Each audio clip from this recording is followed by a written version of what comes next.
유동호 양혜정과 복주가를 만드는 사람들! 사람들.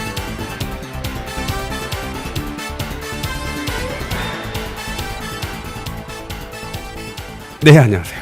안녕하세요. 간만에 하니까 네, 그래도 잘 맞았어요. 네, 저 오늘 죽을 뻔한 그 죽음을 무릅쓰고 여기로 왔어요. 죽음을 무릅쓰고. 네, 네. 무슨 어려운 일 있었어요? 오늘이 7월 10일 월요일인데요. 네. 폭우가 엄청나게 쏟아지는데 앞이 정말 안 보였거든요. 진짜 앞이 안 보더라고요. 네, 와이퍼를 제일 세게 해도 앞이 진짜 안 보이는 거예요. 차선도 잘 안 보이고 앞차 정도만 이렇게 보이고. 그럼에도 불구하고 나는 녹음을 하러 가야지 하는 그 사명감에 밟았어요. 되게 투철하죠. 오늘 무슨 말을 해야 될지 모르겠는데. 할 말을 잃으셨어요? 아니요. 저도 죽음을 앞두고 있어요. 앞두고 계시다고요? 아니. 저 정신이 없네. 저 죽을 꿈을 넘기면서 네. 와가지고. 네. 네, 알겠습니다. 네. 나는 다행입니다. 녹음을 할 수 있게 허락해 주셔서. 네, 그렇죠. 네, 이렇게 목숨 걸고 하는 방송이기 때문에 네. 오늘 내용은 네. 의미가 있을 것 같습니다. 그래요? 다른 사람이 아니야. 지금 가장 힘든 청년의 목숨이 달려 있는 정책을 관련된 것 같아요. 그러고 보니까. 오늘 청년입니까? 네네. 왜 갑자기 청년 안 좋아하세요? 저요? 청년이라고 하기 조금 어려워서. 전 제 중심이잖아요. 네. 생각하고 행동하는 게. 네, 비가 계속 오고 있으니까. 오늘 청년 최근 가장 세대별로 볼 때 가장 힘든 세대가 청년이고 청년에 관련된 이슈가 가장 많이 있었습니다. 네네. 한 5, 6년 된 것 같아요. 5, 6년부터 정치권에서부터 이 문제가 워낙 심각하면 청년 국회의원이라까지 할 정도로 그렇죠. 청년 문제 이슈가 됐지만 실제적으로 많이 바뀌었냐 하는 건 또 없잖아요. 더 어려워졌다라고 보죠. 그래가지고 과연 이런 청년 문제에 그래도 고민하고 그래도 어느 정도 제도권에서 풀어내는 움직임이 있어서 네. 이분을 모셨습니다. 어느 분인가요? 이분 모시기 어려웠는데 네.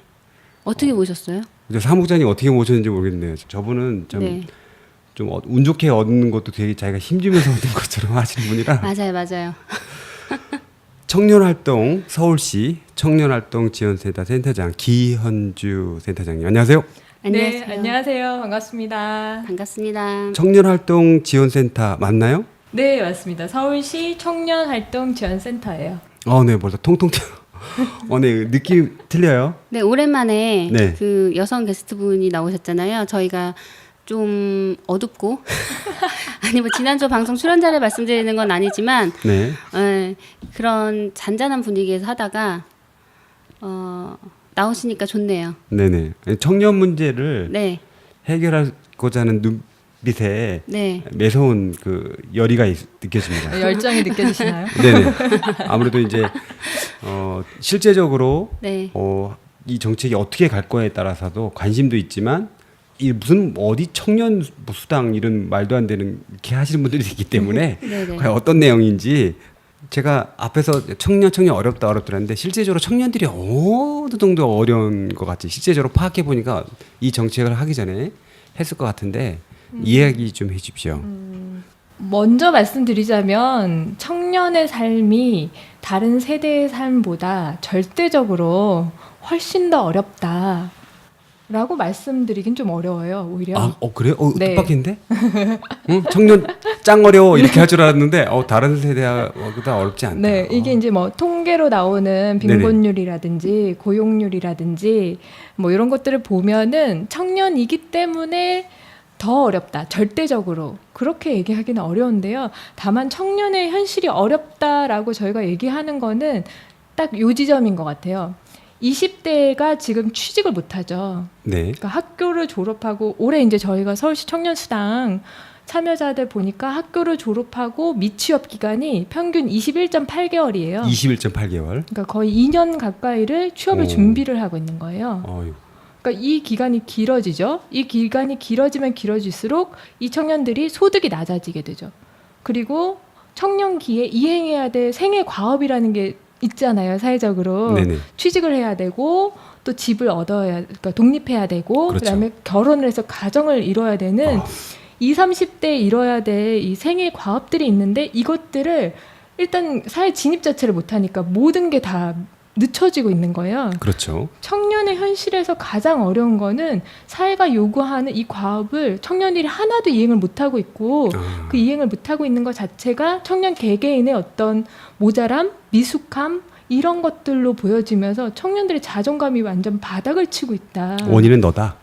너가 준비를 못해서 너가 스펙을 덜 쌓았기 때문에 네가 부지런하지 않기 때문에라는 시선과 사회적인 부분들이 실은 청년의 현실을 더 어렵게 만드는 거다라고 생각하고요. 물론 절대적으로도 청년의 빈곤율이 예전에 비해서 굉장히 높아지고 있는 거는 사실입니다. 뭐 청년 빈곤율까지 많이 늦춰지고 결혼 부분에서는 더 울림이 좀 있었어요. 아니 거기에 묻어가시지 마시고 아니, 청년이라고. 이보세요. 어렵게 오신 분은 빨리 질문하세요. 아니 이야기를 듣다가 그 노인의 사고가 생각났어요. 네. 노인의 4가지 고통. 네. 그래서 질병, 무의, 뭐 할 게 없다. 그리고 뭐 빈곤, 고독.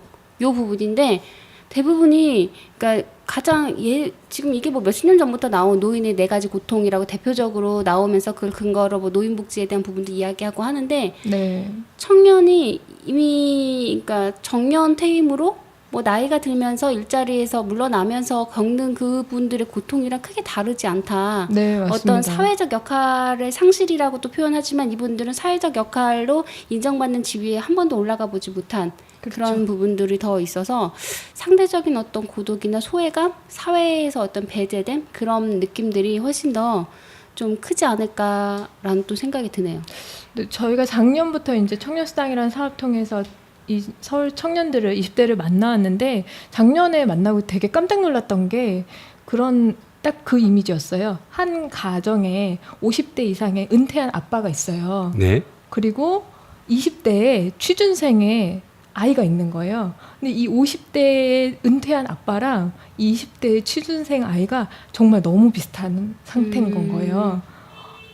아빠랑 딸이랑 아침에 동시에 도서관 나가요. 아침 일찍 도서관 나가요. 도시락 하나 싸가지고 카페라떼 하나 사 먹고 하루 종일 도서관에서 공부하고 밤 늦게 들어옵니다. 이게 이제 현재 상태인 거예요. 그래서 20대들의 상태가 원래 젊음, 패기, 열정 뭐 이런 거였잖아요. 근데 그게 아니라 은퇴한 50대 아빠랑 되게 비슷한 상태다. 이건 정말 제가 작년에 굉장히 충격을 받았었거든요. 그래서 활력이 진짜 떨어진 거, 자존의 문제, 이게 진짜 심각한 청년의 현재 문제가 아닌가 그렇게 생각이 들어요. 아니 뭐 따지고 보면 건강의 정의에 보면 3가지 기본적으로 물론 4가지를 최근에 잡긴 했지만 사회적인 문제, 청년, 그다음에 이제 지금 제가 말했죠 건강 문제까지 합치면 실제로 이제 남는 거는 뭐 이제 육체적 건강 하나밖에 안 남니다. 참 걱정이 되네 벌써. 네. 듣고 보니까 이게 좀 긍정적인 부분보다 심각하다는 생각이 있는데 그러다 보니까 좀 여러 가지 용어도 많이 나왔던 것 같아요. 네. 제가 알고 있는 저는 M4 세대라는 건 들어봤거든요. 네.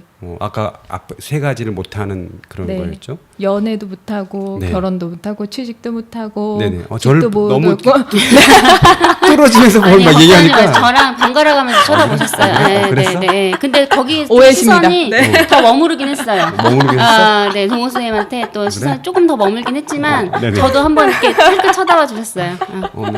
네. 나 M4 세대. 이게 이제 안 하고가 아니고 못 하고예요. 못하고 그럼. 네. 우리 안 한 거잖아요. 아니, 우리 안 한 거잖아요. 때리는 소리 들어갔나? 네. 오늘 이분 죽다라는 분 맞죠? 네, 아무튼 네. 그 M4 세대라는 M4, 용어가 있었고. 네, N 가지를 포기하는 세대라는 용어가 있었고, 뭐 제일 많이 쓰는 게 이생망 제일 많이 쓰죠. 저도 이거 처음 들었어요. 네, 이생망. 이생망. 이게 뭐죠? 이번 생은 망했다. 이번 생 망했다. 다시 태어나야 된다. 뭐 이런 거. 청년이 벌써 이생망이에요? 네, 지금 이 세대 이 시기에 20대로 태어난 거 이미 망했다. 이런 얘기인 거죠. 생을 마감하면서 이번 생에는 맞죠? 다음 생에를 그것도 아니고 20대 거의 뭐 20대가, 젊은 분들이 네, 이번 생에 10대가 20대가 이런 얘기를 하고 있는 거죠. 웬일이니? 사실 대학을 졸업하고 대학 가서 전공까지 선택할 때 학교를 선택하고 뭐 전공을 선택할 때 자기 결정권이 그렇게 크지 않잖아요. 사실 부모님들의 되게 의견에 많이 이렇게 들어가고 내가 원하는 대로 진학하기는 또 성적이 맞지 않으면 안 되고 그러니까 맞아요. 아니면 정말 비싼 대학에 성적이 돼도 비싼 대학인데 경제적으로 되지 않으면 그 대학을 지원하지 갈 수 못하고 없고. 그러니까 그러다 보니까 우리나라에서 가장 자기결정권이나 능력을 발휘할 수 있을 때가 대학을 졸업하고 어떤 직장을 선택하는 거. 그건데 이제 그것마저 제한이 돼 있고 선택의 폭이 없죠. 선택이나 결정권이 없어진 것 같아요, 지금. 네, 확실히 그런 게 예전보다 더 강해지는 것 같아요, 갈수록. 그리고 이제 최근에 대학 입학과 관련된 내용들을 좀 보면 대학 입학률이 점점점 떨어지고 있거든요, 지금. 떨어지고 있어요? 네. 그러니까 막 80% 넘어고 막 2005년까지만 해도 그랬는데 네. 최근엔 뭐 74%막 이래요. 그러니까 이게 대학을 나와도 취직을 못 하고 이런 것들이 이제 눈에 보이는 거예요. 그래서 실제 대학 진학률이 떨어지고 있어요. 그러니까 현실적인 선택들을 이제 하게 되는 건 거죠. 유럽의 복지국가들도 대학 진학률이 낮잖아요. 30-40%대. 네, 그 이유는 저희랑 완전 반대죠. 완전 다르죠. 예. 굳이 뭐 대학을 안 가도 그쵸. 어떤 자기가 하고자 하는 일을 그쵸, 그쵸. 소화할 수 있는데 우리는 이제 대학 거기다가 이제 아까 말했듯이 이제 대학 등록금 때문에 좀 시달리고 그러다 보니까 정치권에서 맞아요. 반값 등록금 얘기가 소송이 나왔었어요. 맞습니다. 실제 20대들이 부채 문제가 되게 심각해요. 왜냐하면 졸업할 때? 학자금을 네네. 다 부채잖아요. 학자금을 다 대출을 받는데 20대들이 대학을 졸업하고 평균 부채가 2천만 원 정도가 생깁니다. 2천만 원. 네, 그러니까 이게 졸업과 동시에 빚쟁이가 되는 거예요. 빚쟁이가 되는데 취업을 바로 못 해요. 근데 취업을 제가 말씀드렸죠. 아까 21.8개월이라고. 그렇죠. 그러면 2년을 지금 취업을 못하면 그 사이 이자가 또 밀리고 알바를 하면서 그걸 계속 메꾸고 그런데 이제 취업 준비를 하기 위해서 본인 스펙을 쌓아야 되잖아요. 얼마 전에 요새 좀 되게 유명한 그 드라마 쌈마이웨이 보세요 그거? 전 보지 않습니다. 지금 쌈 싸먹으라는 거예요. 쌈 싸먹으라는 아, 얘기는. 요거 네. 굉장히 핫한 드라마인데 요새 저희- 20, 네. 20대 삶을 그대로 네. 너무 잘 그렸다고 하는 드라마인데 잠깐 저희 침묵했잖아요. 기회 되면 한번 짤을 네. 찾아보시면 좋을 것 같은데 거기 이런 대사가 나와요. 네. 여자 주인공이 아나운서 지망생이에요. 근데 그 친구는 집이 뭐 그다지 부유하지 못해가지고 계속 아르바이트 하면서 이 친구가 지냈거든요. 근데 이 친구가 이제 이력서를 가지고 아나운서 면접을 보러 갔는데 면접관이 그런 얘기를 합니다. 거기 이제 뭐 그 친구의 경력으로는 백화점에 안내 방송하는 그거 정도밖에 없었던 거예요. 이력서에 쓸 경력으로는. 근데 거기 면접관이 이런 얘기를 해요. 당신은 다른 사람 유학 갔다 오고 어학연수 갔다 오고 무슨 아카데미하고 활동한 너 뭐 했냐? 너 열정이 너무 부족한 거 아니냐? 스펙이 너 이게 뭐냐? 이런 얘기를 해요. 그래서 그 여자 주인공이 이렇게 막 이렇게 울먹거리면서 얘기하죠. 저는 돈 벌었는데요. 그러니까 이거 딱 되게 단면을 드러낸 거거든요. 그러니까 청년들이 학교를 졸업하고 빚이 있는 상태에서 알바를 계속해요. 그러니까 자기가 원하는 어떤 꿈의 직업 이런 것들을 꾸기 위해서 그럼 또 스펙을 쌓아야 되는데 그것도 다 비용인 거예요. 그건 맞아도. 근데 지금 이제 모든 가게가 다 어렵잖아요. 진짜 금수저라고 얘기하는 몇몇 뭐 중산층들도 요즘은 다 어려운 시대니까. 그러니까 이 부담이 개인에게 굉장히 가중되고 있고 실제 취업의 문은 점점 좁고 일자리 질은 훨씬 낮아지고 있고 이런 그러니까 이 사회가 가지는 굉장히 뭐 다양한 문제들이 가장 취약한 청년 20대들에게 집중되고 있다. 그런 면에서 청년 세대가 진짜 어렵다. 그렇게 저는 보이더라고요. 네, 전 그러니까 말씀을 듣고 보니까 그러니까 청년 지원의 문제가 곧 그 우리나라의 앞으로 미래 이 부분과 상당히 연관이 되어 있기 때문에 그러니까 저희 때만 해도 사실 얼마 차이는 안 나지만 취업이 그렇게 어렵진 않았거든요. 그렇죠. 그리고 저희 부모님 세대 같은 경우에도 일자리 뭐 질이나 그런 질적인 차이는 있을 수 있겠지만 널려 있는 사실 일자리였고 지금은 사실 그 계약직으로 시작되는 왜 일자리는 넘치는데 힘든 데는 다 안 가고 그러느냐. 근데 첫 단추가 그렇게 끼어지면 그렇게 그 삶으로 계속 갈 수밖에 없는 구조가 있잖아요, 사실. 맞습니다. 예, 네. 그러니까 어느 정도의 내 삶이 앞으로의 10년, 20년이 보장될 수 있는 곳에서의 첫 단추를 끼기 위해서 노력하는 건데, 그러니까 쉽게 말씀을 하시더라고요, 주변에서도. 네, 맞아요. 요즘 이러니까 젊은 것들은 힘든 일을 안 네. 하려고 그래. 뭐 이렇게 맞아요. 얘기를 하더라고요. 그런 것 같아요. 갈수록 이제 저성장 시대잖아요. 사회가 불확실할수록 사람들이 안정된 거를 찾게 되잖아요. 네. 그러니까 지금의 20대가 딱 그런 것 같아요. 선택할 수 있는 길이 많지 않은데 그나마도 다 계약직이나 뭐 비정규직이거나 파트잡이거나 막 이런 건 거예요. 그러니까 더 안정된 직업들을 골라서 본인의 삶을 좀 더 안정적으로 살고 싶은데 심지어 100세 시대니까요. 처음을 잘못 가면은 이후에도 희망이 없다라는 거를 선배들을 통해서 계속 학습하고 있는 거예요. 그러니까 이게 쉽지 않은 상태가 되는 것 같아요. 여러 가지 이제 청년 문제 지금처럼 꽉 막힌 헤어날 수 없는 그런 거인데 우리나라에서 아마 이제 관심을 가진 팩트니까 네. 서울시 박원순 시장님께서 이제 청년 수당 네네. 정책 맞죠 이게? 네, 맞습니다. 근데 이게 좀 청년 수당 한다고 할 때 좀 늦어졌어요. 아, 네. 뭐 이유가 있어? 아무도 기존에 이전 정권에서는 이 수당에 대해서 이거는 조금 자기가 생각하는 복지하고 틀리다 네네. 생각하신 건지 아니면 그래가지고 한때 좀 이게 갈등이 그랬죠. 있었는데 네, 작년에 굉장히 힘들었습니다 저희가. 그래도 그럼에도 불구하고 이제 시작하고 있는 거죠. 네, 수당 얘기를 잠깐 해드리면요. 당연히 해줘야죠. 네.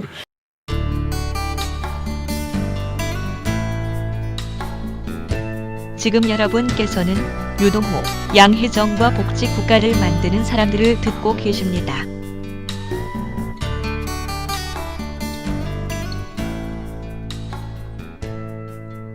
청년수당이 아마 많은 분들이 박원순 시장이 만든 정책 이렇게 알고 계신 것 같아요. 아닙니까? 네, 그런 아닙니다. 발언들을 좀 하긴 했죠. 아, 예. 아, 센터장님이 만들었다? 이 말하는 거지? 아, 알았어. 드디어 알았어. 드디어 아, 안겨주네요. 네. 아니, 뭐 내가 한 건 아니잖아, 유동호가.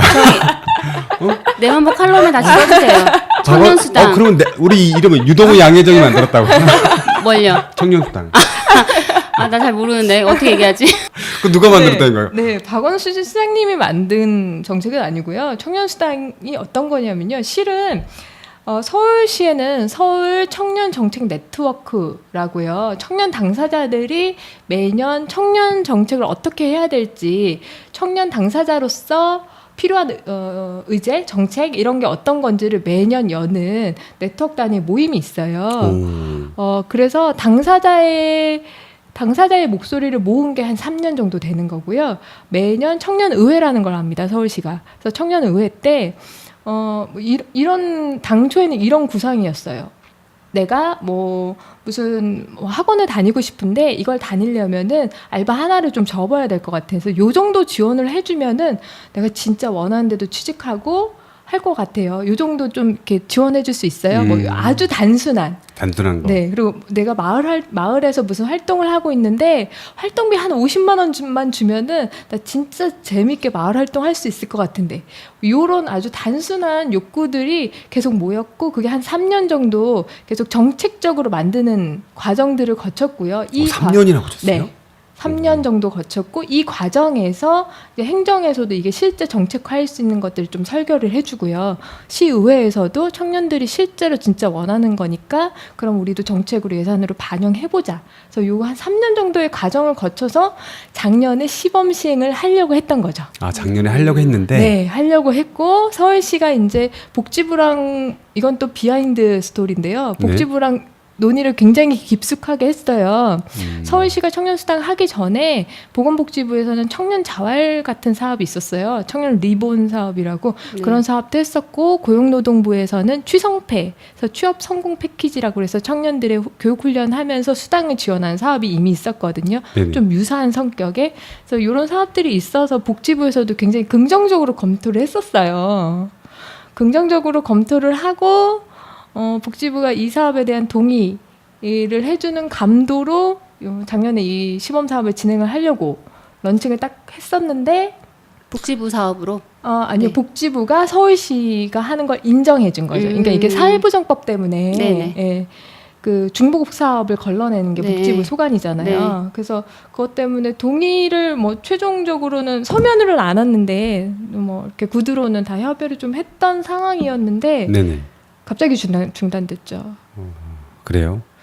저희가 나중에 이거를 좀 파봤는데 국정농단 사태의 아주 중심에 있었던 사업 중에 하나가 아니었나라고 추정하고 있습니다. 그 당시 이제 정권, 네. 우리 박근혜 전 정권의 기조에 딴지만 거는 단체로 네. 사업이 네, 맞습니다. 쓸데없는 방향으로 가고 있다. 네. 그렇게 됐군요. 네, 아마 뭐 그런 걸로 이제 저희가 추정하고 있고요. 올해는 복지부랑 다시 이제 논의를 했고요. 네네. 이슈들이 좀 해결이 돼서 본 사업으로 5천 명에게 월 50만 원씩 최대 6개월까지 해서 150억의 예산으로 본격 시작을 하게 됐죠. 언제부터 시작하셨나요? 7월부터 첫 번째 청년수당이 나갔어요. 얼마 안 됐어요. 네, 지난주부터. 5천 명이면 그 아까 말씀드렸던 그 전체 취업을 아직 하지 않은 취업을 네. 하지 못한 그 청년의 몇 퍼센트 정도가 되는지. 저희가 이 사업의 대상이요, 20대여야 돼요, 일단. 만 19세에서 29세고요. 그다음에 그 중에서도 재학생은 안 되고요. 취업해 있는 사람 안 되거든요. 이걸 저희가 니트 상태에 있는 네. 청년들이라고 하는데 NEET, not in education, employment or training. 교육이나 훈련을 받지 않고 일도 하지 않으며 구직 활동도 하지 않는 젊은 사람. 광의의 니트로 포함하면 서울에 한 41만 명 정도가 있다고. 41만 명 네. 정도. 네, 작년 기준 추계가 그렇고요. 41만 명 중에 올해 5천 명이니까 한 1.2%? 네, 이 정도 되는 것 같아요. 이 정책이 관심이 있어요. 네. 실제적으로 이제 청년들의 삶을 어떻게든 사회적으로 함께 고민하고 실제로 이루어진 정책이기 때문에 뭐 정권 교체 이후에 다른 지자체에서도 관심이 있을 거라고 봅니다. 네, 맞습니다. 현재까지 아직 처음이라고 하니까 아직 예단하기는 좀 이르지만 그래도 오랜 기간 몇 년 동안 이렇게 고민을 했었고 의견을 모는 수정이 있는 것 같아서 그럼에도 불구하고 몇 가지 지적이 있는 의견이 있었던 것 같아요. 아까 말했듯이 아니 그냥 주는 것보다 노동부에 그 취업을 일자리 베이스로 해야 되는 것이 더 타당한 정책 아니냐라고 어느 사회복지사 분이 그런 생각을 하신 적이 있었던 것 같아요. 제 기억으로는. 네. 아무튼 그런 거에 대해서는 어떻게 생각하십니까? 여튼 제가 이 청년 활동 지원 사업 이게 포괄적으로 이렇게 부르거든요. 청년 수당과 저희 센터가 하고 있는 다른 프로그램을 지원하는 걸로 같이 얘기를 하고 있는데요. 이 사업을 하면서 좀 고민은요. 실제 청년들은 기존에 복지 서비스, 복지급여, 복지수당 등이 포괄하고 있던 선별적 복지의 당사자들하고는 약간 좀 결이 다른 느낌이에요. 이를테면 보편적 복지로 시도하는 새로운 사업 중에 하나가 아닌가 저는 청년수당을 그렇게 좀 보고 있는데요. 청년의 문제라는 게 단순히 일자리만의 문제는 아닌 건 거예요. 예를 들어서 일자리가 해결되면은 연쇄적으로 해결될 수 있는 첫 단추임은 분명한데요. 이게 단순히 일자리만 해결된다고 끝이 아니라는 게 청년 문제의 본질적인 거죠. 그래서 일자리가 많이 만들어진다고 그래서 취업으로 많이 연계가 된다고 하더라도 이 청년의 문제는 단시간에 해결될 수 없는 그런 성질의 상태에 있다. 이렇게 판단하고 있어요, 저는. 근데 아까 뭐 수치상으로 봤을 때 1.2% 물론 이제 시범 사업으로 하던 거죠. 네. 그 1.2%라서 그 혜택을 받게 되는 사람들한테 또한 그 신청자가 모두 되는 게 아니고 그 안에서의 어떤 뭐 선정하는 또 기준이나 네. 이런 것들도 있을 테고 그것도 이제 함께 이 방송을 듣는 이제 청년들한테 도움이 된다라고 하면 그 좀 말씀해 주시면 좋겠고 대신에 그 너무 그 대상이 작다 물론 시범 사업을 감안하더라도 그래서 이게 전체 아까 뭐 집단을 얘기했을 때 41만 명이라고 예측을 하셨으면 그걸 전체로 확대되는 것을 추진하고 계신 건지 네. 그리고 우리나라가 지자체의 어떤 그 지역 균형 사업이나 뭐 이런 것들로 와서 많이 복지 사업에 지방별로 차이가 나는 것들이 많이 발생을 했고 작년에 크게 막 조정을 했잖아요. 지자체에서 하는 거 다 없애버리고 교부금 안 내려주겠다 이런 논란도 네. 있었는데 그런 측면에서 어떤 차별이나 지역적인 차이 이런 것들이 사실 발생할 우려들도 사실 저는 좀 보고 있거든요. 네, 맞습니다. 먼저 선정 기준 먼저 말씀드리면요. 기본 올해 같은 경우에는 저희가 5,000명을 뽑는데 8,329명이 지원을 했어요. 그렇군요. 그래서 한 1.5대 1 정도가 올해 됐었고요. 작년에는 3,000명 뽑는데 6,000명 정도가 들어왔었죠. 제가 생각한 것보다 그렇게 많이 지어지는 않는 것 같은데요? 잘 모르는 것 네, 같아요. 생각보다 몰라서? 그렇게 네. 많이 알고 있지 않고요. 그리고 올해 같은 경우는 저희가 홍보를 더 많이 하진 않았어요. 왜냐면은 그 수당을 지급할 수 있는 청년의 숫자가 너무 적어가지고 너무 많이 들어오면 또 이 청년들이 이 수당이라는 사업은 청년들에게 시간을 지원하려고 만든 건데 이 사업에 들어와서 또 불합격하는 상처. 네, 상처를 또 많이 안게 되는 거라서 약간 그렇게 된 상황이고요. 기준은요, 저희가 일단 올해는 자격 기준이 서울시에 2017년 1월 1일 이전부터 거주한 사람. 네, 그래서 서울 시민이어야 되고요. 두 번째는 미취업 상태에 있는 20대 청년. 그리고 중위소득 150% 이하. 가구소득으로 봤을 때. 근데 작년에는 이 기준이 없었어요. 작년에는 소득과 관련된 자격 기준이 없었는데 올해 이거를 중산층 정도 되는 거죠. 소득 7분위 정도 되는데요. 올해 이걸 만든 건 작년에 이런 이슈가 있었어요. 작년에 전체 청년수당 받은 사람 중에 월소득이 되게 높은 가구가 있었던 거예요. 그래서 뭐 월 1,000만 원 넘게 버는 집에 애가 청년수당을 받았다. 뭐 이런 게 막 기사화되고 했었는데요. 딱 한 케이스였거든요. 네네. 한 사례였는데 저희가 기준 중에 하나는 가구 소득을 50% 받고요. 미취업 기간을 또 50% 받어요. 근데 작년에 이 한 사례는 미취업 기간이 6년 8개월이었거든요. 그래서 그런 상황이 있어서 오히려 올해는 제도적으로 조금 더 안정적으로 하려고 중산층 정도로 그래서 중위소득 150% 이하 가구인 경우가 일단 이걸 지원을 할 수가 있고요. 선정할 때는 가구 소득이 60%, 그다음에 미취업 기간이 40%.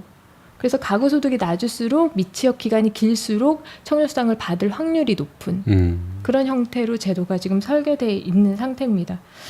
물론 이게 선정 기준과 관련돼서 저희가 올해 제도하면서 되게 많이 토론했었어요. 예를 들어서 왜 20대만 하냐, 네. 30대 초반까지도 34세까지도 늘리면 어떻냐, 뭐 이런 얘기도 있었는데요. 아직까지는 일단은 20대로만, 지금은 일단 시범 사업이고 제도의 취지상 20대로 일단 한정해서 진행을 하고 있는 거 부분이 있고요. 특히 이제 30대로 넘어가면은 결혼 이슈가 있어가지고요. 네. 약간 청년들이 원하는 욕구들이 달라지더라고요. 그래서 20대로 현재는 한정하고 있다. 이렇게 보시면 될 것 같아요. 전국화는 지금 얘기 되게 많이 되고 있어요. 서울을 포함해서 7개 시도가 청년수당을 지금 진행하고 있습니다. 현재. 이미 7개 정도가 하고 있고요. 서울형은 서울 하나뿐이에요. 서울형은? 서울형의 특징은 뭐냐면요. 청년에게 자율권을 굉장히 많이 부여하고 있는. 그래서 저희가 뭐 직접비, 간접비란 얘기를 하는데 구직 활동에만 한정하는 비용이 직접비예요. 예를 들어서 교재를 산다든지 학원을 간다든지 이런 것들이 직접비고, 간접비는 어떤 거냐면요. 면접을 보러 갈 때 교통비, 혹은 뭐 면접 보러 갈 때 미용실 가거나 뭐 옷 사거나 뭐 이런 것들 있잖아요. 이런 것까지 간접비인데 서울시는 직간접비를 다 인정을 하고 있고요. 일부 생활비도 인정을 하고 있어요. 그래서 50만 원의 그 수당을 청년들이 어떻게 받게 되냐면, 개별적으로 만든 계좌에 50만 원을 서울시가 쏴요. 네. 그러면은 그 계좌랑 연동돼 있는 체크카드가 있습니다. 그래서 이 체크카드는 유흥업소랑 몇몇 그 제한된, 뭐 예를 들어서 되게 고급 안마 시술소 뭐 이런 데를 제외하고는 모두 쓸 수 있어요. 그래서 긁히는 데에서는 다 청년수당을 쓸 수 있는 형태로. 그래서 술 마시러는 못 가는 거예요? 네, 주점은 안 돼요. 아니 가끔 비슷한 맥주 한 잔도 할 수 있는데. 편의점 이런 거 이용하실 수 그러니까 일반 음식점은 이용하실 수 있습니다. 이분이 청년이 아니라는 게 다행이네요. 저 죽다 살다 오셔가지고 이해해 주셔야 됩니다. 네네, 충분히 이해합니다. 네네네. 청년들에게 자율권을 되게 많이 준 형태가 서울형이에요. 그래서 서울형은 한 달 50만 원 쓰고 간략하게 본인이 이걸로 어떤 활동을 했는지에 대해서 그 활동 보고 같은 거를 하는 형태로 지금 설계되어 있는 게 서울형이고요. 인천이랑 인천의 경우에는 그 고용노동부가 하는 취업 성공 패키지라는 프로그램이 있는데요. 그 프로그램에 3단계에 참여하는 청년들에게 30만 원씩 돈을 주는 형태로, 그래서 그 프로그램에 참여한 사람들에게 약간 더 얹어주는 형태로, 그래서 그거는 완전히 구직을 중심으로 디자인된 형태고요. 경기도도 하고 있어요. 경기도도 5천 명 해요, 지금. 경기도도 이번 주에 선정하고 이제 지급하는데요. 경기도는 직접비, 구직과 관련된 직접비에서 간접비까지 조금 더 포괄해요. 예를 들어서 아까 말씀드린 면접 갈 때 뭐 교통비라든지 이런 식으로 해서 구직을 중심으로 다른 시도가 하는 모든 청년 수당은 구직을 일단 중심으로 구직을 지원하는 활동비로 거의 쓰는데요. 서울시는 이 구직뿐만 아니라 청년의 활동 전반을 좀 지원한다. 그래서 훨씬 포괄적이고 자율적인 형태의 지원금이라고 볼 수 있고요. 또 경기도 같은 경우에는 청년이 일단 먼저 써요. 50만 원치를.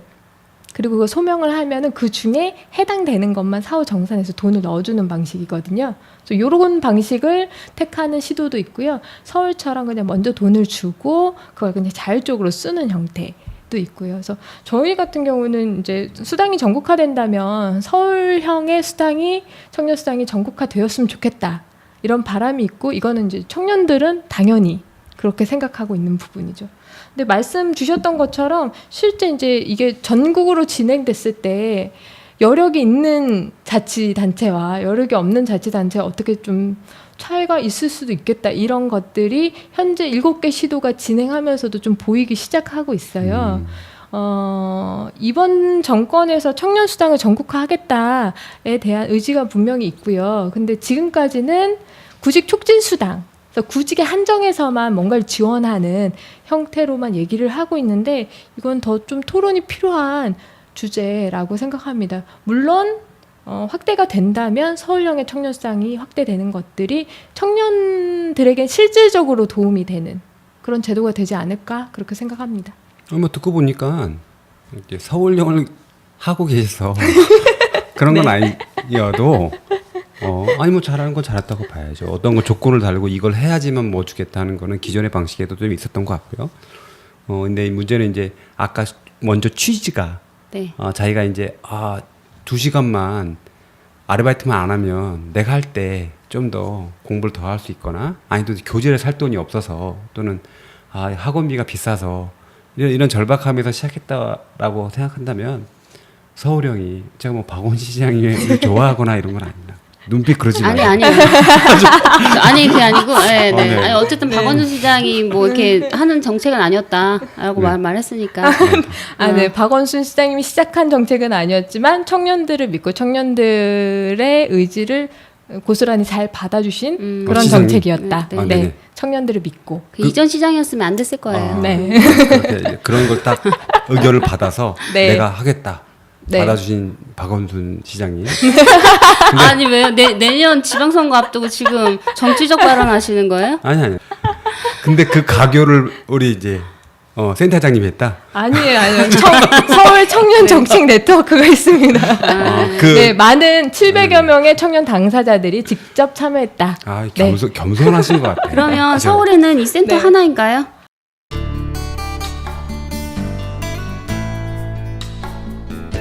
지금 여러분께서는 유동호, 양혜정과 복지국가를 만드는 사람들을 듣고 계십니다.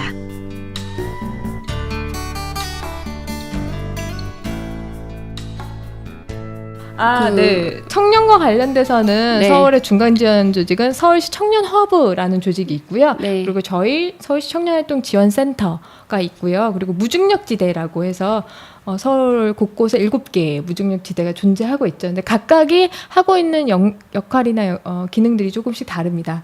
그럼 여기에서는 5천 명의 그 지원 사업을 다 이 센터에서 맡고 계신 거예요? 네, 지금 그렇고요. 저희 그 청년활동 지원센터는 작년에 청년수당 시범사업 시작하면서 만들어진 센터예요. 그래서 서울이 또 청년수당 모델이 다른 시도랑 좀 다른 게 소위 이제 활성화 조치라고 해요. 그래서 돈만 주고 끝나는 게 아니라 돈을 주고 이 청년들에게 그 50만 원에 해당되는 시간이 생겼을 때 이 청년들이 다양한 기회에 노출될 수 있도록 지원하는 게 저희 센터의 일이라고 보시면 될 것 같아요.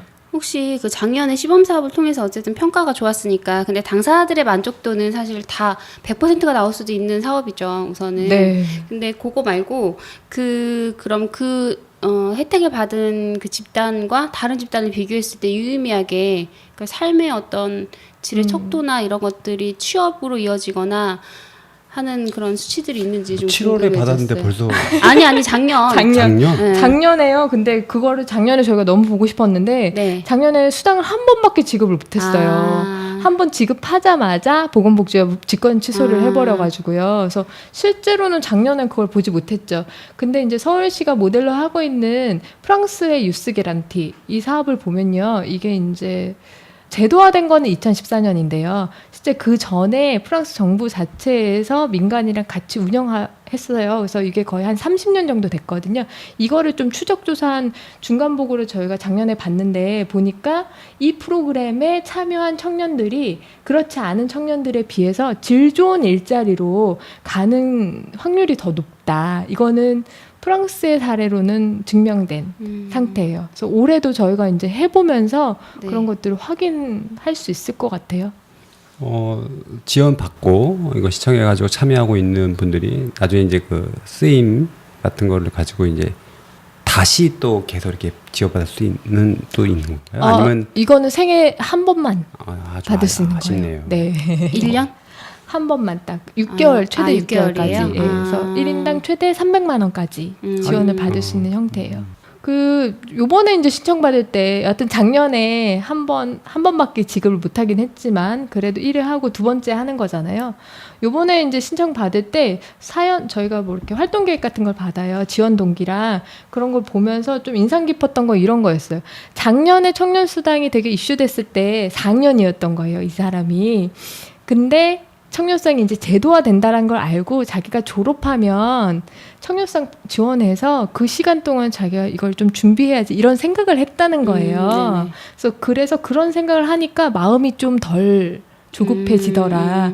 이런 얘기를 하더라고요. 그래서 본인이 이번에 뭐 수당이 되든 안 되든 이런 제도가 있다는 것 자체가 굉장히 뭐랄까 좀 든든하다랄까? 마음에 좀 조금의 여유가 생겼다랄까? 그런 얘기들을 써줘서 이게 제도가 당초 만들어졌던 취지에 따라서 그래도 청년들이 잘 이해하고 있구나 이런 생각들이 이번엔 들었어요. 아까도 뭐 말씀드렸던 게 지금 1.2% 그 전국으로 확대된다라고 하면은 굉장히 뭐 7개 그 뭐 시에서 이렇게 하고 네. 있다라고는 하셨는데 궁극적인 목표가 전체를 대상으로 하는 건지 청년.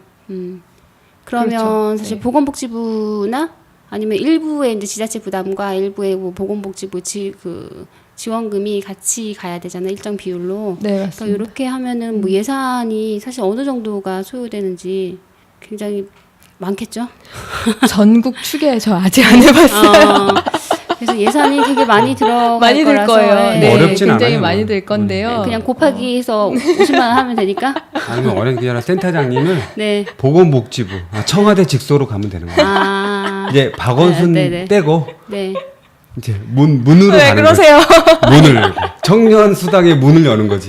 내년에 지방선거 네. 있잖아요. 네. 혹시 네. 시장님이 바뀌면 네. 이런 뭔가 바뀔까? 아니면 또 다른 기본소득을 하시는 분이 또 시장 후보로 거론되고 있어서 그분이 되면은 더 강력하게 갈까? 그분은 스스로 그러니까 그거의 기본소득 개념을 가지고 계속 말씀을 하셨던 분이라서 네. 그런 영향이 좀 변화되거나 정책이 그럴 여지가 아. 있을까 좀 생각이 들어요. 성남시가 하는 청년배당이요. 서울시가 올해 청년수당이 150억이거든요. 성남시 청년배당 600억이에요. 지금도 훨씬 더 많은 예산을 투입하고 있는. 그러니까 근데 청년수당과 청년배당이 약간 모델이 다르다 이렇게 보시면 될 것 같아요. 청년배당은 진짜 기본소득의 개념으로 접근한 거고 청년수당은 약간 구직활동지원수당 을 조금 더 포괄한다 이렇게 보시면 될 것 같고 저는 뭐 좋다고 생각해요. 두 개 다? 네, 왜냐하면 두 개 더 필요하거든요. 네. 저희가 작년에 해보고 올해 좀 연구해보고 싶은 것 중에 하나가 올 대선 때 심상정 후보께서 발의했던 청년사회상속세 네. 같은 형태가 실제 청년들에게 되게 도움이 되겠다 이런 생각들이 요번 대선 지나면서 되게 많이 고민했거든요. 그래서 실제 뭐 다달이 얼마 이것도 너무 중요한데 사회 진입하려고 하는 딱 사회로 딱 나오는 청년들에게 기본자산 같은 개념으로 뭐 한 2천만 원씩 이렇게 있다면 그걸로 그 청년들이 할 수 있는 게 훨씬 더 많아질 것 같다는 생각은 하고 있습니다. 생각해 보니까 내가 성인이 될 때 앞으로 사회에 진입할 때 저 정도 돈을 가지고 내가 무엇을 할지 포괄적으로 고민할 것 같은 대입할 그럼요. 때 예. 어느 과를 지원하는 것만큼 내가 사업을 할까? 혹시 그렇죠. 내가 뭐 예. 좀 비유가 안 좋구나. 하여튼 물고기 2마리 생선 가게를 할까? 이런 생각을 할 수도 있지 아니 뭐 않을 것 이런 같아. 뭐 이렇게 해외 여행도 한번 일주도 한번 해볼 생각도 해볼 수 있을 것 호연지기, 같고요. 호연지, 네, 저는 뭐 그래서 그런 측면에서는 조금 더 다양하게 청년 정책은 검토될 필요가 있다. 청년 수당은 그 물꼬를 튼 시작이다 그렇게 생각하고 있어요. 너무 이게 우리가 수당 배당 네. 얘기하니까 너무 훅 네. 달아오르네요. 그게 간만에 약간 좀 차갑게 네. 퀴즈 저요? 나갈 때 아, 된 거 퀴즈요? 아닐까? 예. 퀴즈 뭐 내기로 했었지? 정신 차리시고요. 요즘에 화이팅! 매일 야근을 하다 보니까 제가 웬일이니? 야근 수당은 나오십니까? 야근 수당이요? 네. 나오는 범위를 초과해서 주로 야근을 해서 웬일이니? 네, 퀴즈입니다. 댓글이 계속 안 올라오고 있는데 그래도 저희는 네, 계속 쌓여 있고 사은품 중에 하나가 퀴즈로 맞힌 선물 저희가 복지국가를 만든 사람들 이창곤 선생님이 지으신 책이고요. 영국편 책을 드리고 있는데 저희 그 책 명칭을 조금 카피해서 아이디어를 얻어서 저희 이름을 만들었거든요. 근데 이창훈 선생님의 책은 이제 과거의 인물들을 다룬 거고 저희는 현재, 미래 인물들을 다루는 거기 때문에 좀 차이가 있어요. 그래서 꼭 그 댓글을 남기셔서 상품을 받아가시길 바라겠습니다.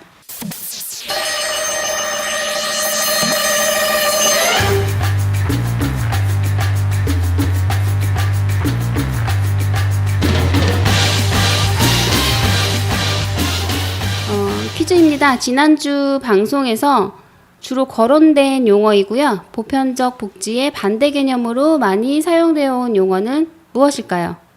힌트는 안 드리고요.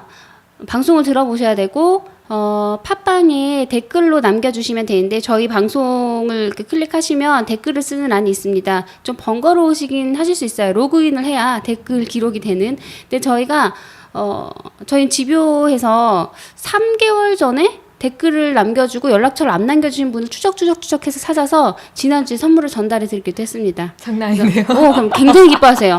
뜻밖의 선물. 그래서 네, 번거롭게 가입하셨는데 저희가 또 선물을 드려야죠. 그리고 연이어서 이제 광고 하나 좀 말씀을 드리면 7월 20일 복지국가 촛불이 진행이 됩니다. 원래 넷째 주 금요일에 진행이 되는데 이번 복지국가 촛불은 조금 특별한 그 순서를 마련해서 7월 20일 목요일에 진행이 되는데요. 여기에서는 제2회 세밭사상 시상식이 진행이 됩니다. 세밭사상, 세상을 바꾸는 사회복지사상. 2015년에 시작한 거고요. 그때 1회 시상이 있었고 전국장애인 철폐연대의 박경석 대표께서 수상을 하셨죠. 저희가 이분을 모시려고 했으나 지금 녹음실이 조건이 좀 문제가 있습니다. 장애인 차별을 하는 구조로 건물이 지어져 있어서 쉽게 좀 모시기가 어려운 이런 구조라서 저희가 나중에 기회가 된다면 노들이나 이런 데로 그 현장 방송으로 좀 나가서 한번 목소리를 들어보는 것도 또 좋을 것 같다. 실제적으로 저희가 몇 번 네. 그죠? 가서 한 적도 있습니다. 저는 안 해봐가지고. 그래요? 네. 경험하실 거예요. 네네. 어디까지?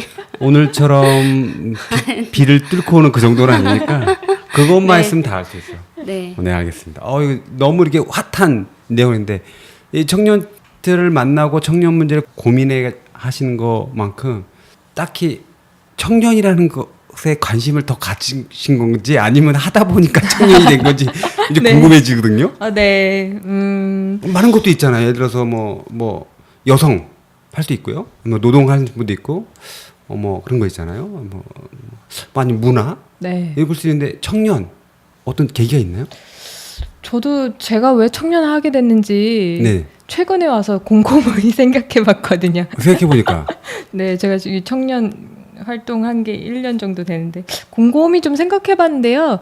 아마 제가 재작년 여름 정도에 복지국가 촛불 하러 나가서 이런 발언 한 적이 있었더라고요. 그래요? 청년과 관련된 얘기를 제가 한 적이 있는 거예요. 저는 그건 것 같아요. 제가 이제 내일 모레 40이 돼가는. 진짜요? 네, 중간층인데요. 그래요? 네, 중간층인데 후배들에 대한 애틋함이나 미안함들이 저한테 되게 있었던 것 같아요.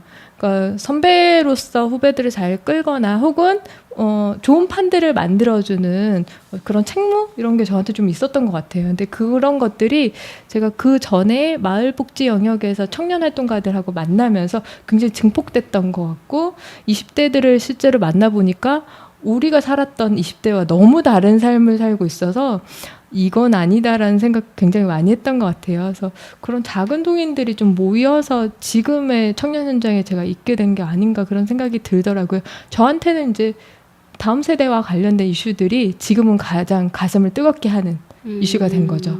가슴을 뜨겁게 하겠다. 결론은.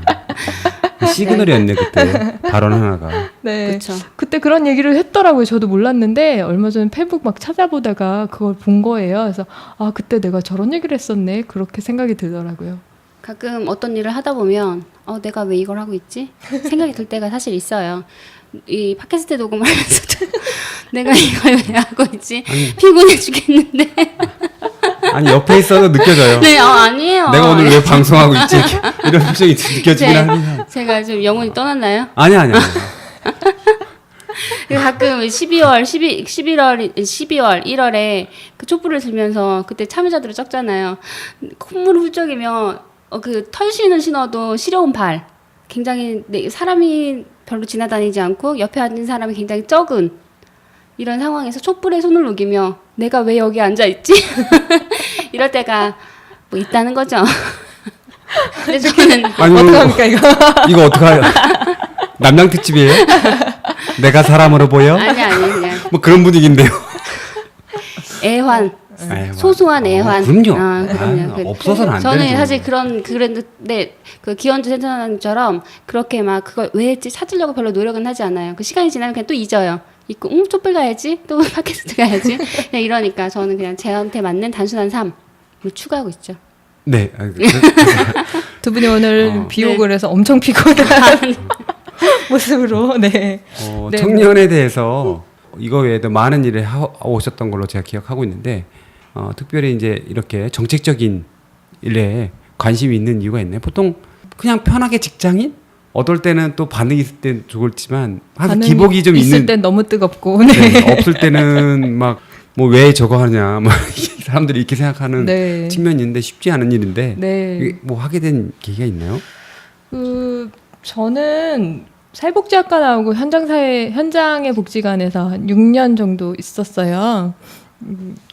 현장 제가 난곡이라는 달동네 현장에 있었거든요. 왠지 이거 느낌이 좀 이상한데? 내년에 진짜 문 열리는 거야? 청년수당 문? 아니야 계속. 수당의 문은 열렸으면 좋겠습니다. 네. 네네. 근데 제가 한 6년 현장에서 뭐 도시락 배달하고요. 현장 난곡의 주민들 만나고 그런 일을 했었는데 그때 되게 그런 고민 들었어요. 한 6년 만났는데 제가 6년째 똑같은 집에 똑같은 할머니 댁에 도시락을 계속 배달하고 있는 거예요. 왜 나는 이거 계속 하고 있는데 그리고 더 많은 사람들이 이 일에 동참하고 있는데 왜 저분의 삶은 변하지 않지에 대한 고민 되게 있었던 것 같아요. 그래서 아마 그때의 생각은 이랬어요. 아마 현장의 요구들이 정책으로 잘 목소리가 안 올라가서 그런 것 같다. 그래서 계속 삶이 변했는데도 정책은 계속 그대로 그냥 하던 대로 가는 것 같다. 이런 생각을 그때 했던 것 같아요. 그래서 복지관 때려치고 나와가지고 친구들이랑 막 무슨 연구소라고 만들어가지고요. 현장의 목소리를 정책화 해보겠다. 그래서 뭐 다리 역할을 좀 해보겠다. 그러면서 현장 연구 같은 거를 저는 고백하건대 학사거든요. 석사도 아니고 박사도 아닌데 연구소 같은 거 만들어서 그런 일들을 이제 좀 하려고 막 했던 것 같고요. 그러면서 이제 정책의 중요성, 정책이 현장을 어떻게 담는지가 정말 중요하구나 이런 것들에 더 관심을 많이 가졌던 것 같아요. 아니 뭐 야구학 박사보다 야구 선수가 야구를 더 잘하는 건 맞는 거니까 그잖아요. 네. 실제로 우리가 결과를 놓고 좀 더 문제점을 짚을 수는 있어도 실제적으로 바람 치는 파도가 요동칠 때는 선장님이 해결해야지 기상하신 분이 해결하는 게 아니기 때문에 충분히 현장의 목소리가 하다 보니까 여기까지 하게 된 거 좀 느낌이 좀 있네요. 그 혹시나 이제 듣고 있을 이 방송을 들을 그 청년들에게 물론 이제 사회복지를 공부하고 있거나 이런 청년들이 상당히 이제 많이 있거든요. 그래서 그분들한테 사실 당사자들의 목소리가 가장 중요하잖아요. 그러니까 네. 할 수 있는 목소리를 낼 수 있는 방법이나 지금 이제 광화문 1번가라고 해가지고 어떤 정책에 대한 제안도 이렇게 받고 있는 부분들이 있잖아요. 그런 거에 대해서 혹시 요청을 하시거나 협조하거나 목소리를 낼 수 있는 방법에 대해서 알려주시면 좀 더 힘이 되실 것 같아요. 네.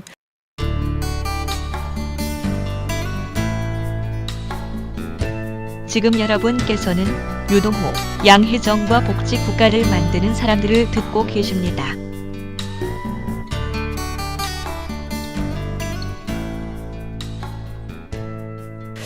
그 예전보다 특히 이번 정권에서는 목소리 낼 수 있는 창구가 되게 많아진 것 같아요. 아, 그래요? 예. 그 뭐 광화문 1번가 뭐 마무리됐지만 여하튼 그런 것들도 있고요. 요즘은 지자체마다도요. 청년 서포터즈나 청년 정책 네트워크나 청년 지원 네트워크 뭐 이런 것들을 거의 운영을 해요. 청년위원회처럼. 그래서 그 지금 본인이 청년이라고 생각하신다면 각 지자체마다 이런 활동을 하는 것들에도 적극적으로 좀 참여하시면서 본인의 얘기들을 좀 해주시면 정말 도움이 되겠다. 실제로 이제 청년 당사자들이 제기해서 제도화된 첫 번째 사례가 청년수당이거든요. 이것뿐만 아니라 요즘은 어떤 얘기도 하냐면요, 청년들이 우울감이나 뭐 자존감이 너무 낮아져서 마음 건강을 좀 챙길 수 있는 것들도 제도화해달라. 이런 요구들도 이제 제도화와 관련돼서 지금 들어와 있고요. 그것뿐만 아니라 뭐 청년의회 같은 것도 있고요. 그래서 이거는 저는 특히 사회복지를 공부하는 후배 사회복지사들, 후배 사회복지 학도들이 많이 이런 활동에 참여했으면 좋겠어요. 왜냐하면 당사자의 목소리를 가장 잘 캐치하고 또 대변할 수 있는 학문이 전 사회복지학이라고 생각하거든요. 오. 가장 깊이 공감하니까 공감에서부터 시작하는 거잖아요. 목적으로 맞아요. 실제는 어떨지 모르겠지만 그 사회복지가 갖고 있는 목적은 그게 맞습니다. 네, 새로운 리더십은 공감 리더십이기 때문에 네, 새로운 인재들이 이런 활동에 훨씬 더 많이 참여해줬으면 참여하는 것들이 또 본인에게 새로운 길들이 좀 열리는 그런 시그널이 아닐까 그렇게 생각합니다. 향후 좀 더 구체적인 계획이 있을지 모르겠는데 이런 거 좀 더 보완했으면 좋겠다는 거. 물론 지금도 서울형으로 전국이 뻗었으면 좋겠는데 네. 이거 말고 이 서울형이 좀 더 그래도 좀 나아갈 네. 방향에 대해서 혹시 없으면 없다. 서울형만 해라. 네. 해도 됩니다. 그 고민이 되는 것들이 몇 가지가 있어요. 하나는요, 서울형이 진짜 잘 확대됐으면 좋겠고요. 네, 서울형. 네. 서울형이 잘 확대됐으면 좋겠고요. 다른 하나는 청년 중에 특히 저희가 니트 상태에 있는 청년이라고 하잖아요. 그러니까 네. 학교를 졸업하고 취직을 아직 안 하고 있는 청년들이거든요. 그러니까 학교에도 소속돼 있지 않고 직장에도 소속돼 있지 않고 그러니까 사회적으로 어디에도 소속돼 있지 않은 층위예요. 그래서 이 네네. 층위가 어떤 삶을 살고 있는지 통계도 잘 없어요. 그래서 뭐 경제활동 인구나 비경활 인구에 대한 통계는 있지만 이 층위로 딱 이렇게 통계도 없는 상태거든요. 그래서 저는 청년 정책이 앞으로 더 많이 뻗어나갈 텐데 거기에 첫 번째는 이 층위 니트 상태에 있는 청년들에 대한 통계 조사들이 앞으로 좀 더 국가적으로 좀 있어야 된다라는 제언을 여기저기 지금 다 하고 다니고 있는 중이고요. 두 번째는 실질적으로 수단과 같은 아주 실질적인 지원. 그리고 마지막으로는 청년들에게 이게 돈뿐만 아니라 다양한 활동을 할 수 있는 활동의 장들이 좀 열려야 되는 거예요. 자율적으로 할 수 있는 그런 활동의 장이 실은 마을에도 열리고요. 광역 단위로도 열리고 전국 단위로도 열려야 되거든요. 그래서 이런 식으로 청년들이 그냥 기존의 공무원 시험 뭐 대기업 준비 이런 거 말고 실제 활동할 수 있는 본인의 꿈을 펼칠 수 있는 활동의 장을 여는 형태로 정책의 장이 더 확장돼야 된다라는 고민을 갖고 있습니다. 저는 청년 수당이나 좀 이게 약간 다른 좀 질문이긴 한데 갑자기 궁금해진 게 이제 서울시나 보건복지부에서 그러니까 시범 사업을 하는 사업들에 대해서 채용하는 인력이 거의 다 계약직이에요. 그렇죠. 지금 거기 센터는 어떠신가요? 저희는 다 정규직인데요. 민간 네. 위탁이니까 위탁 네. 기간 동안의 계약 정규직인 거죠. 그래서 그렇습니다. 어쨌든 네. 어쨌든 채용 자체가 이제 정규직 네. 이었다는 거고, 근데 퇴사하거나 이럴 때도 약간 다르잖아요. 그런 받을 수 있는 혜택이나 이런 것들이. 그렇죠. 그래서 그게 궁금해졌어요, 갑자기. 이게 네. 시범 사업이고 굉장히 뭐 청년들을 위한 어떤 수당이고 취업을 위한 활동을 지원하는데 이 센터 자체가 계약직이면 사실 최근에 그 장애 쪽에서도 발달 장애인 지원센터나 뭐 이런 것들이 막 생기고 평생교육센터나 되게 법이 통과되면서 많이 생겼는데 뭐 일부는 이제 계약직, 뭐 중앙 뭐 센터장부터 계약직, 뭐 이런 식으로 그 하는 그런 사업들이 있어가지고 좀 맞아요. 우려가 돼요. 네, 그래서 청년들을 취업시키겠다는 취업 성공 패키지 그것도 네. 다 민간 위탁 기관들이 하고 네, 네. 실제 상담하던 분들도 예전엔 다 계약직이 그랬었죠. 근데 그게 이제 코칭이 돼야 되는 거죠. 상담하시는 분들도 미래에 그쵸. 대해서 많은 경험도 있고 코칭을 해야 되는데 이를 경험이 많고 그런 경험이 많다라는 건 사실 이렇게 호봉이 높다 하고 네. 나이도 어느 정도 연령 정도 있다. 근데 그런 분들이 지원하기가 쉽지가 않은 거죠. 그렇죠, 맞습니다.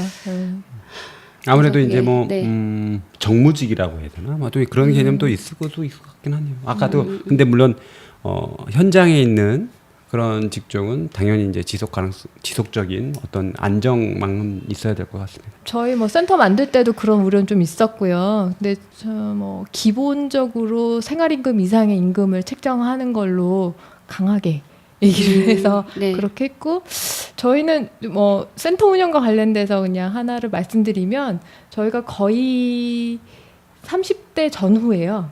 그래요? 네, 센터 구성원들 저희가 21명이 일하고 있거든요. 네네. 네, 21명이 거의 이제 30세 전후예요. 나이가 연령대 비슷하죠. 그래서 저희는 그냥 조직 문화로 갖고 있는 건 뭐냐면은 이 경험들이 개인에게도 쌓이지만 개인의 역량이 커지는 건 또 조직의 역량으로 네. 쌓이는 거라는 거를 서로 좀 인지하고 있는 거고, 그래서 뭐 취업 규칙 이런 거 만들 때도 다 같이 전 직원이 같이 노조도 있어요, 저희. 그리고 노동시간 계좌제라는 걸 저희가 도입했어요. 예. 그래서 원래 저희 같은 민간 위탁 기관은 야근 수당 줄 수 있는 게 한정적이잖아요. 예상 네네, 받는 거 네. 안에서. 근데 그거보다 더 야근을 안 하면 좋기는 하겠지만 피치 못하게 해야 될 때가 있어요. 그래서 그 넘는 거는 계좌에 적립해놨다가 원하는 때에 휴가로 쓸 수 있게 하는 걸 올해부터 도입을 했거든요. 그래서 저는 청년과 관련된 일을 함과 동시에 이런 조직 문화, 청년들이 새롭게 좀 진입할 수 있는 조직 문화를 만들고 그것도 좀 보여드리는 게 저희가 가진 또 사명 중에 하나다, 그렇게 생각하고 있어요. 네. 시간이 꽤 됐습니다. 거의 네. 마무리할 때 될 것 같은데요. 네. 네. 여전히 이제 청년 문제가 청년들이 힘들기 때문에 이런 정책이 됐고 이제 시행되고 있는 것 같습니다. 우리 센터장님께서 네. 한 말씀 해주시면 어떤 말을 해주실까요? 청년분들께 하는 이야기? 수당 받으러 와 이런 거 하죠. 이런 것도 괜찮긴 한데. 아니면 센터에 추 공고할 때 많이 지원해라. 우리 좋은 일자리. 네. 네. 그냥 저는 그냥 이건 것 같아요. 지금의 청년 당신의 존재로도 충분하다 라는 얘기 정말 하고 싶고요. 더 잘하거나 뭐 더 뭔가를 하지 않더라도 존재만으로도 충분히 아름답다라는 걸 모두가 알았으면 좋겠습니다. 네. 감사합니다. 제가 뭐 이렇게 지내는 동안 느낀 거는 그 써주신 칼럼에 보면 미취업 상태 청년이 14.7%라고 해요. 근데 실제로 14.7% 아까 41만 9천 명인가요? 그 정도가 서울시만 해당되는 수치입니다. 근데 그렇게 봤을 때 41만 명의 3배 정도가 영향받는 집단이 될 수 있다라는 거예요. 부모님, 형제 이렇게 네. 봤을 때 그건 기하급수적으로 영향받는 집단이 훨씬 늘어날 수가 있거든요. 이제 그러기 위해서 전반적으로 건강한 가정, 또 건강한 대한민국이 되기 위해서 청년의 문제도 하루빨리 해결이 돼야겠다라고 생각이 들었고, 저도 이제 청년 문제에 대해서는 뭐 이러이러한 저런 일이 뭐 생길 때 조금 분노하고 뭐 이런 경우는 있지만 실질적으로 크게 관심을 기울이진 않았었거든요. 그래서 이 문제에도 좀 들여다봐야겠다라는 또 생각을 하게 됐습니다. 얘기하다 보니까 시간이 다 가버렸어요. 네. 네, 못다한 연기 혹시 있습니까? 사회자 이상하다 이런 거. 여튼 네. 두 분이 맨날 고생 많이 하신다라는 걸 눈앞에서 일단 못 뵀고요. 저희가 서울형 방송이에요. 서울형 방송. 제가 이렇게 마주 앉아 있어서 약간 뭐 TV 보는 것 같은 느낌이었습니다. 네, 이런 기회에 그 알릴 수 있어서요 너무 좋았고요. 초대해 주셔서 감사합니다. 네, 좋은 말씀 감사합니다. 네, 서울형 청년수당 대해서 설명해 주신 청년활동 지원센터 기현주 센터장님 모시고 이야기 나눴습니다. 감사합니다. 감사합니다.